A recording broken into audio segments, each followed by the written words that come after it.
ஓய்வு பெற்ற சிலை கடத்தல் தடுப்பு பிரிவு ஐஜி பொன் மாணிக்கவேலிடம் நடைபெற்ற சிபிஐ 7 மணி நேரத்திற்கும் பின் நிறைவு பெற்றுள்ளது.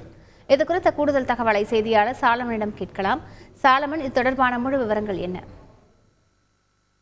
சிலை கடத்தல் தடுப்பு பிரிவு ஐஜியாக இருந்த ஓய்வு பெற்ற பொன் மாணிக்கவேலிடம் 7 மணி நேரங்களாக நடைபெற்ற சிபிஐ விசாரணையானது தற்போது நிறைவடைந்துள்ளது.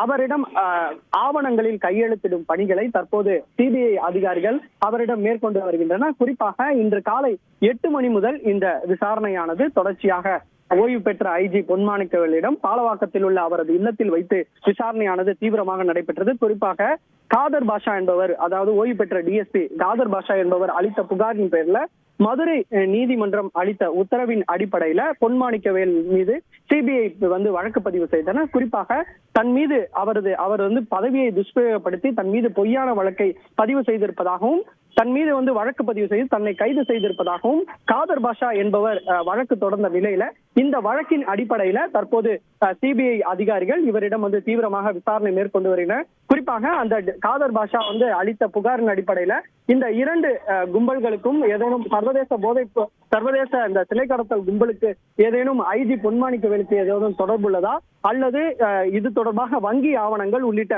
பல்வேறு முக்கிய ஆவணங்களை அவரிடம் கேட்டு பெற்று தற்போது தீவிர விசாரணை மேற்கொண்டு வருகின்றனர். குறிப்பாக இது மட்டுமின்றி வங்கி பரிவர்த்தனைகள், அந்த காலகட்டத்தில் வங்கி பரிவர்த்தனைகள் எவ்வளவு நடந்துள்ளது, இது தொடர்பாக அவர் ஐடி ஃபைல் ஏதேனும் பண்ணியுள்ளாரா, எவ்வளவு பணங்கள் ஏதேனும் பரிமாற்றம் நடந்துள்ளதா என்பது தொடர்பான ஆவணங்களை கேட்டு பெற்று அவரிடம் கேள்விகளாக முன்வைத்து அந்த வாக்குமூலமாக பெறுகின்றனர். தொடர்ச்சியாக இந்த அவர் அளிக்கக்கூடிய வாக்குமூலத்தை வீடியோ பதிவாகவும் போலீசார் பதிவு செய்து வருகின்றனர். இந்த விசாரணைக்கு பிறகு தற்போது சிபிஐ அதிகாரிகள் சென்றவுடன் ஐஜி, முன்னாள் ஓய்வு பெற்ற ஐஜி செய்தியாளர்களை சந்திக்க வாய்ப்பிருப்பதாகவும் கூறப்படுகிறது.